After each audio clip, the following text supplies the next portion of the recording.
Upon g x है ना, f x and g x are polynomial functions. तो ऐसे आपको रैशनल फंक्शन दिया है f x upon g x, ठीक है। तो अगर ये पॉलिनोमियल है, ये पॉलिनोमियल है, तो पॉलिनोमियल फंक्शंस कैसे होते हैं? ऑलवेज डिफाइन होते हैं, ऑलवेज कंटिन्यूअस भी होते हैं, ठीक है। तो उनका रेशियो भी कंटिन्यूअस आएगा। तो this function is continuous for all real x except those x for which g of x is equal to 0। बस आपको ये ध्यान देना है कि डिनोमिनेटर 0 नहीं है, बाकी सभी जगह पर ये कैसे होगा?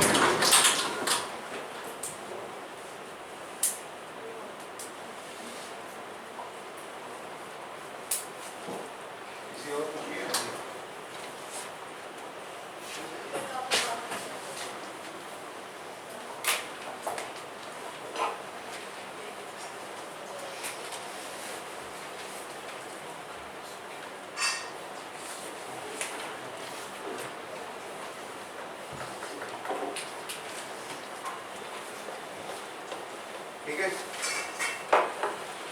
नेक्स्ट लिखिए 8। If f x and g x are continuous functions,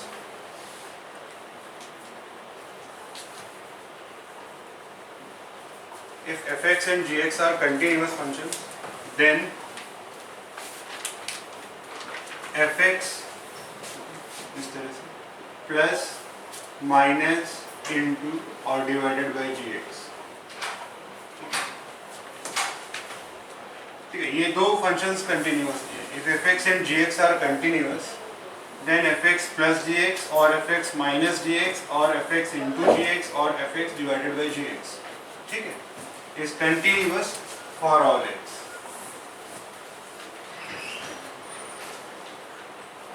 तो डिवीजन के केस में आपको ध्यान देना होगा कि डिनोमिनेटर 0 नहीं होना चाहिए, बाकी ये सभी x पर कंटिन्यूअस है ना।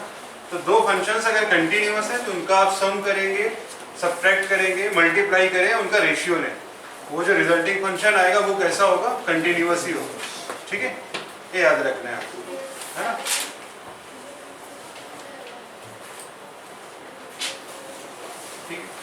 देखिए next, if fx is continuous and gx is discontinuous, if fx is continuous at x is equal to a, sorry, if fx is continuous and gx is discontinuous,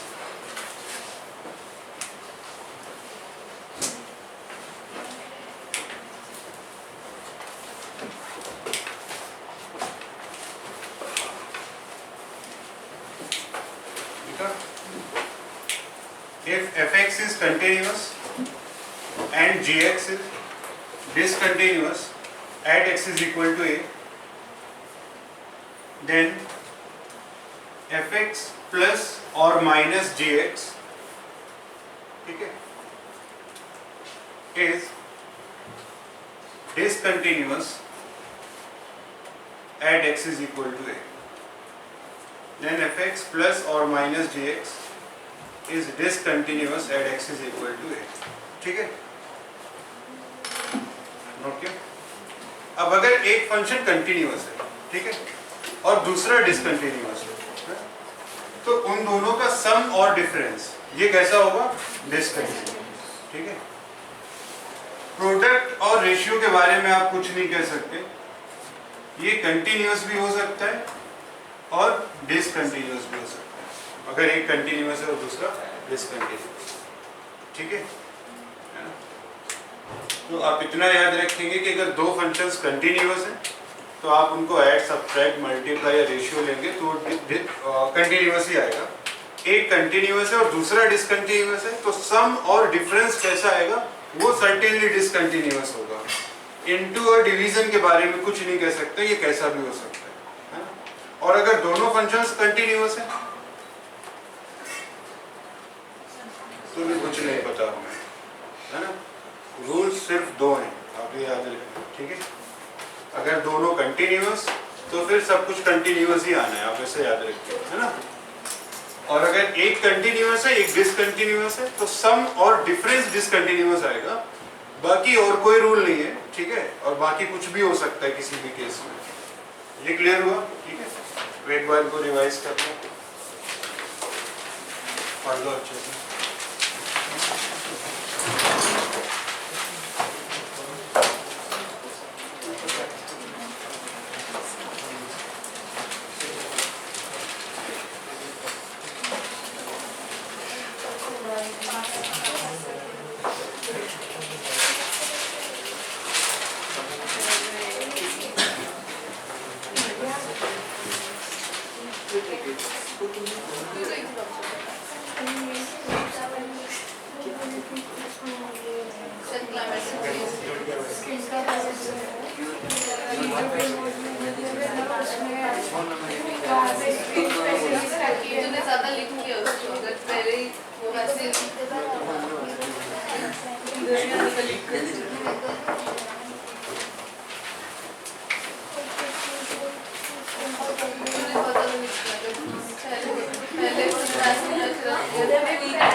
क्या बता रही थी दर्शना?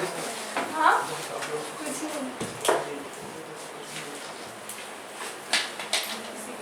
रिवाइज किया? मेरे पास क्या कर रही थी इतने टाइम में बकबक करने में?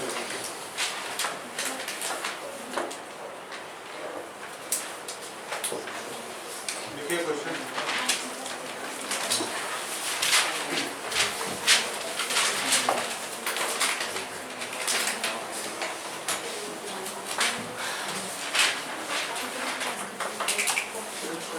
लिखिए।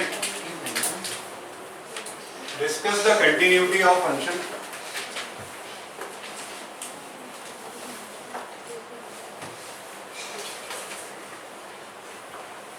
Discuss the continuity of function f(x) is equal to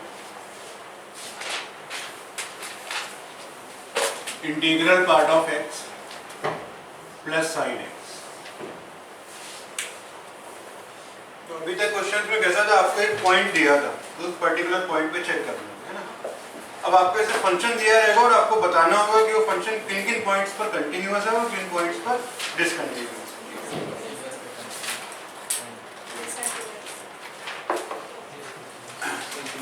discontinuous कहाँ पर?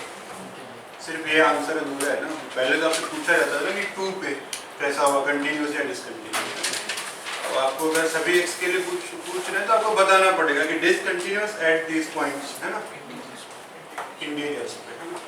तो अगर आप देखो इंटीजर्स को जोड़ दो, है ना, तो ये फंक्शन भी कैसा होता है, कंटिन्यूअस. सिर्फ ये इंटीजर्स पे डिसकंटिन्यूअस होता है. तो अगर हम नॉन इंटीजर्स की बात करें तो ये फंक्शन कैसा है, कंटिन्यूअस, और ये भी कैसा है, कंटिन्यूअस. तो दो फंक्शंस अगर कंटिन्यूअस है तो उसका सम कैसा आएगा, कंटिन्यूअस आएगा. तो नॉन इंटीजर्स पे तो कैसा होगा, कंटिन्यूअस होगा. अगर आप इंटीजर्स की बात करें तो ये फंक्शन कैसा है, डिसकंटिन्यूअस.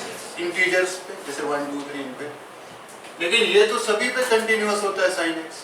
तो इंटीजर्स पर एक कंटिन्यूअस है और दूसरा कैसा है, डिसकंटिन्यूअस. तो उनका सम कैसा आएगा, डिसकंटिन्यूअस आएगा. ये समझ आया ना, ठीक है. तो इंटीजर्स पे डिसकंटिन्यूअस होगा और नॉन इंटीजर्स पे कंटिन्यूअस. ठीक है, रीजन भी आपने किया था.